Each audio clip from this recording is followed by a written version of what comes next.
Welcome back to the Students Podcast, LTT Let's Talk Thursday. Today, we are with a special guest. Her name, Grace Tsegakele. She's a law school student at the University of Ottawa, doing Juris Doctor and Licentiate in Law. Previously graduated in 2024 with mention magna cum laude in International Development. She has been working for 4 years at the Canada Border Service Agency. She's the president of the Black Law Student Association. She has been the vice president of communication for the Law Student Association against interpersonal and sexual violence. She has been the vice president of Francophone Affairs in the Black Law Student Association. She has been a volunteer for Amnesty International and Canadian Cancer Society. She serves at church. She participated in the Joint University Study Tour in Geneva. She's an entrepreneur. She's a student. She's an activist. She does it all. Her name, Grace. How are you? Hi, I'm great. Thank you for having me. I'm super excited for us to talk on a Thursday. Yeah. Listen, as the people can see, you are doing a lot of activities. You don't stop. I feel like the first question we're going to ask today is, how do you do it all? I think that's a really good question to ask, how I do it all. I think I'm able to do it all because I have vision, right? So whenever you want to do something, you need to have a vision. What's the vision? I think for me, the vision at first was a bit complicated. I knew after my bachelor's that I didn't want to do a master's because I wasn't really interested in the field I had studied, but I wasn't really sure what to do. So I spoke to my uncle, who's a lawyer right now. Okay, wow. And he told me that, when you're a lawyer, you get to wear many hats. You can learn something new every day and you're not limited. And as someone who always likes to do new things, and I love learning. When I was younger, actually, the first thing I wanted to do is I wanted to be an author because I love doing research and writing. Yeah. But when I realized, authors don't make money, I said, okay, maybe I won't do that one. So I think the vision sometimes can come little by little, but as long as you understand the route. Like I always knew I wanted to do higher education. Yeah. So whether it would have been law school or master's, I knew it was going to always be more than a bachelor's. Yeah. And once I started law school, then I realized, okay, I really love this. How can I take it further? And going back to what I said earlier about always wanting to write, now, for example, even though I serve in all these committees, I still try to cater to my interests. For example, like you said, I serve as co-president of the Black Law Student Association, which leans to my advocacy interests. So I'm not just serving and volunteering in different places for fun. It goes back to the vision and even your identity. Like I'm someone who loves community. I'm someone who loves giving back. I'm someone who loves and is very pro-Black, pro-Canadian, all those things. Yeah. So just making sure that the things you do align with the vision that you have for your life and the things that you want to do in the future. Yeah. But the thing is, I feel like, nowadays, especially in the student community, we hear a lot about vision. You gotta have a vision. Without a vision, you're nothing. All that stuff. But I also feel like nowadays, vision is pretty hard to see because we have a lot of distraction, maybe social media, maybe our friends. So with all of this happening, how do you stay anchored in the vision that you receive? Like for you, for example, when did you get the vision? Yeah. I think for me, I got the vision first semester of law school. First semester? Yeah. I always knew I wanted to do higher education. You're in second year right now? I am in second year. So it was last year? Yeah, last year really was my confirmation that law school was for me. I would say that when I was younger, because the people around me, whether it was my mother or my uncles, they were always highly educated individuals. So I always knew I would have to do something like a long-term, even a PhD. When I was younger, they would call me professor. So I kind of had to... I wouldn't say I felt pressured because I love school. Yeah. So I think a part of the vision is also going back to what you love. And I think also the desires when you were young. I think sometimes we're too fast to want to always copy other people. Like you said, we can compare with social media, TikTok, all those things. But going back to the things that you liked as a kid. For example, like I said, I loved writing and reading. And when you're a lawyer, you do a lot of that. You write contracts, you draft, you read memos, you make memos, you read all these cases, precedents, all those things. And those were always my natural interests. For example, I know you're in health science. I'm sure when you were younger, maybe you like to play doctor, or even if you like plants, that's also a sign that maybe that was a field for you. So I think being anchored in your vision is also knowing the root of it. Because for me, it wasn't rooted in, I want to impress other people. It was rooted in, these are things I always liked. I just didn't really know how it would fit in my life. Okay. So going back to the things that you like, so your hobbies, your desires, even the friends you keep around. Everyone around me is highly educated, I would say. So even that showed me that if I'm in such a friend group, then I'm also called to be that kind of person. Okay. But you know how you say, like, your vision is anchored in what you like, but oftentimes in life, like our hobbies, our personal likes often change. What do we do? Like, imagine if I'm somebody, like, yesterday I used to like plants, but now I like animals. And tomorrow I will probably like robots. What do I do? Yeah, I think our vision is rooted in the things that you like, as well as exposure. For example, like you said, you can like something new every day. But I think exposing yourself and trying out things, like failing forward, not just being like, okay, I know I like plants, so I'll become a plant specialist. Because there's so many things you could do with plants, because you could do pathology, even diseases, even pharmacy, because they use plants to make medicine. There's so many avenues. So I think exposing yourself to things and trying things. For example, like I said, I didn't do a master's, but when I first started my program, I realized I didn't like the program I was in, because initially I wasn't in my current program. I was simply in the regular law program. But then I found out about my program 2 weeks into the first semester, and I was like, I think that would align more with my desires, because I do know I want to go internationally. So maybe with a program where I can see both types of law, it will help. So I think allowing yourself to know what you like, exposing yourself, and also being aware. I think a lot of people forget that in your 20s line you up for your futures. Like, your 20s are the most important time of your life. So I think you need to try things and expose yourself to different things, because we also don't know how many jobs are out there. I feel like that's such a taboo thing. There's so many jobs out there that you don't even know about unless you talk with someone. So I think our university does a great job with networking event or even panels. I know they had an Alex Trebek panel on Black health a few months ago. That would be a great way to go and even meet people that are in that field, even if you don't know what you like exactly, or talking people that, maybe someone that does robotics, someone that does the plant things, someone that does medicine, so then you can kind of see what it looks like for you in practice. Okay. No, that's great insight. Especially, like, I feel like nowadays, there's a lot of emphasis in specific jobs, like you said, like lawyer, doctors, but we don't often hear about, like, the people that do maps. I have a friend recently, I saw him in the bus, and he said, I'm just studying maps. I'm like, wow, you're the first person in my life that I hear that studies maps. So I guess my next question will be, you know how you said that in your 20s, that's really what's going to set you in life? I understand that it's a crucial moment, but how do you not deal with anxiety and pressure? Because you know that if you mess up right now, tomorrow you're going to pay. I think even though I said that your 20s is the part that matters the most, and maybe some people think I'm contradicting myself, but I think you need to be flexible. Because even if we think of right now, a lot of people are working in the government, but now they're saying there's a hiring freeze, some people are being let go. I think being flexible is something that you also need to have in your 20s. Granted, it's going to set you up, but also if you're so rigid in the fact that, I want to do this kind of law, for example, if I took myself, when I first started law school, I thought I would just do corporate law. But now I'm more interested in international trade. So I was like, I'll just do corporate law. I would miss out on going to all these different events with all these different kinds of law. So I think being flexible and giving yourself the capacity even to quickly pivot.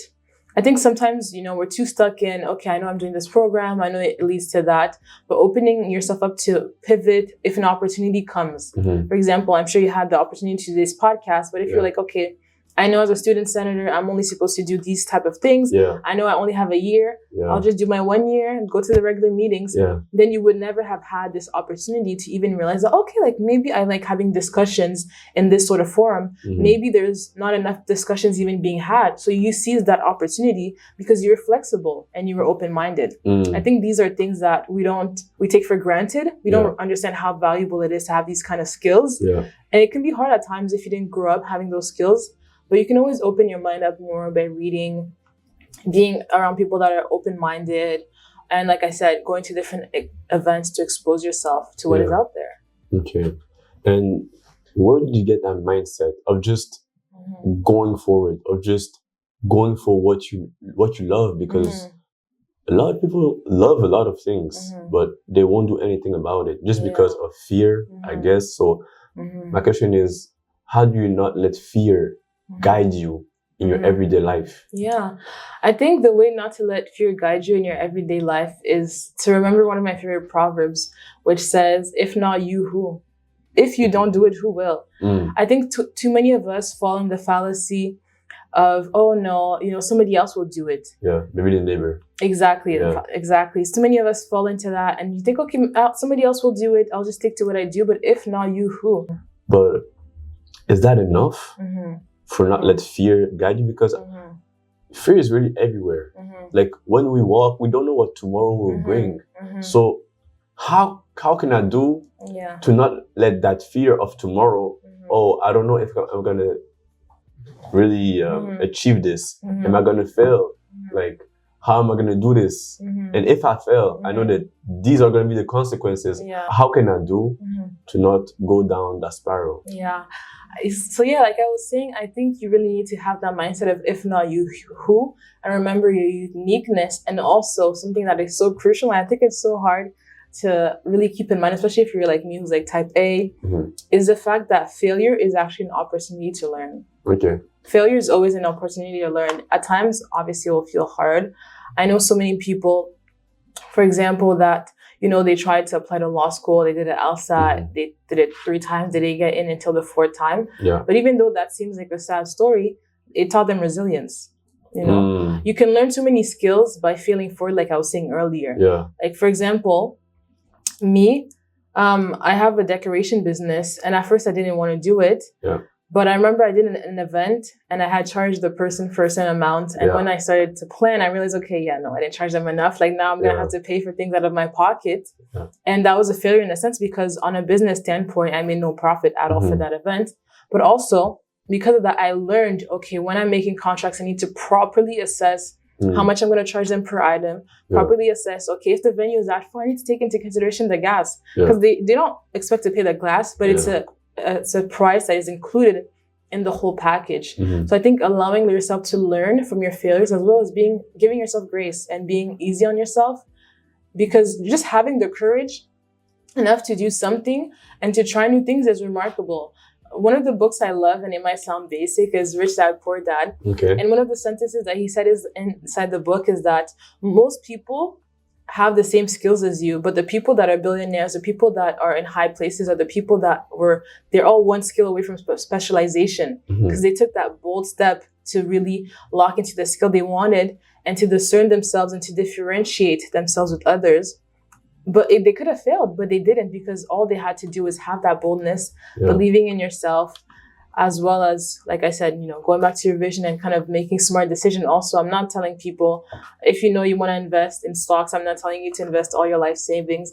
I'm just saying, taking the step to, for example, download Wealth Simple is already a big step because most people, they will always think, oh, I wish I did stocks, and they'll never do it. Yeah. So just reminding yourself that most of the things that you want to try, there's other people that will never try. But just the fact that you have the boldness to take that step and that you can learn even if you fail and you can pivot.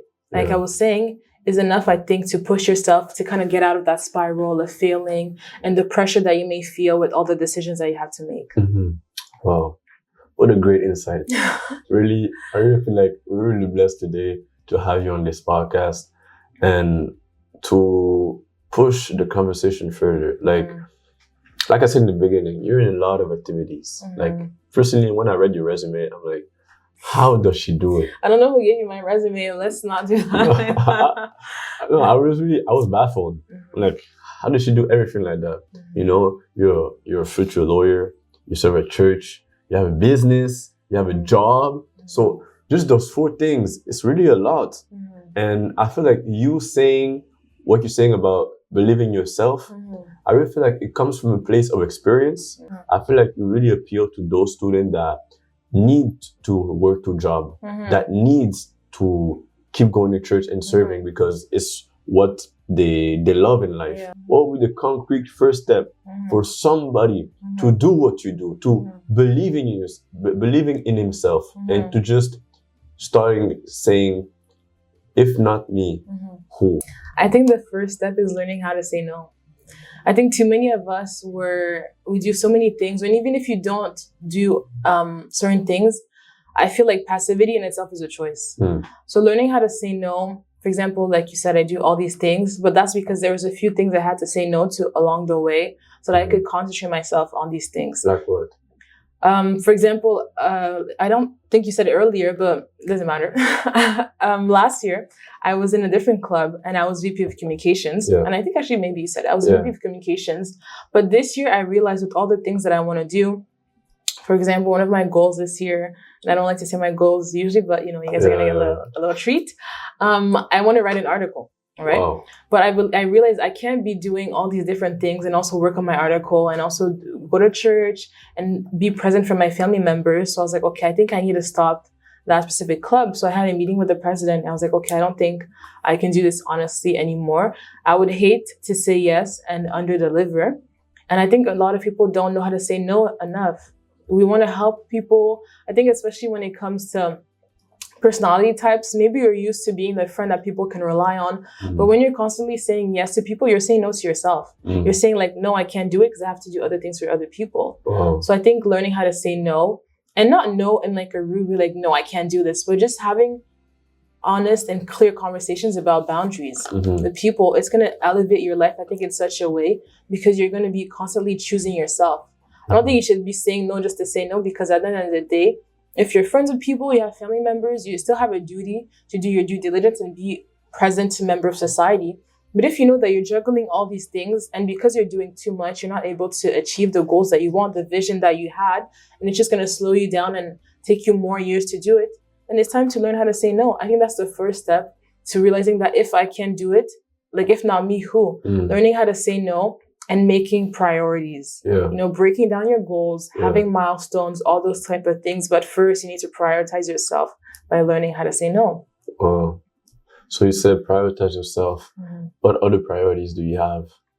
Me personally, priorities that I have, I think I would say in general, I have to finish school. So when it comes to things, if I realize that I'm investing too much in a club, for example, as co-president, I realized last semester I was investing too much time in little tasks and not delegating enough. And I think when you're a Black woman, when you're an older sister, we have what I like to call older sister syndrome, where it's like you don't want to ask people because you've always been accustomed to when you ask your siblings, they don't do it, so you take it on. But you're not meant to take everything on. You actually are supposed to rely on people, and it's a normal thing. It's not always, okay, if you want to do it best, do it yourself, as people say. Like, you need to delegate. So I realized that I actually got bad grades last semester because of this issue that I was having. And I realized that, no, I needed to start saying no more and rely on my community and my village so that I could excel more in my grades.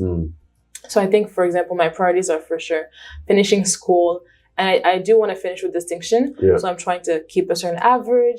I would say my other priorities this year are seeing my friends more. Law school is extremely time consuming, but I try to have, dinner with my friends at least once or twice or once a month or every other month. Going to church, like you said earlier, I make it a point every Saturday at my church. Doesn't matter what's going on. If I have an event, maybe I'll be late, but every Saturday I'm at church. And also, I think something that is not talked a lot about is rest. For me personally, Sundays, I don't do anything.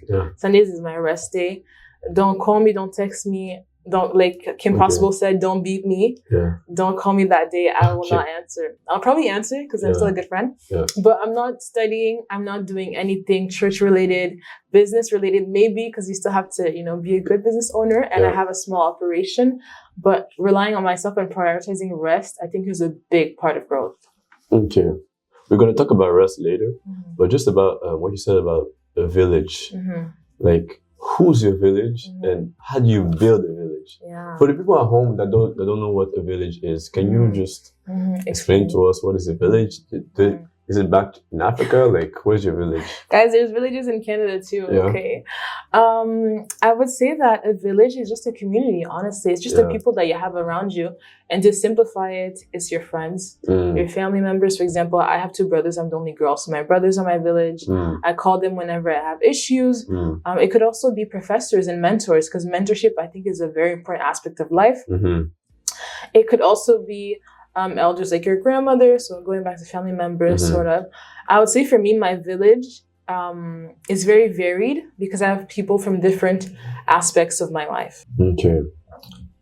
You say you're a Christian, and looking at your story, we can see that faith has been a big part of your journey.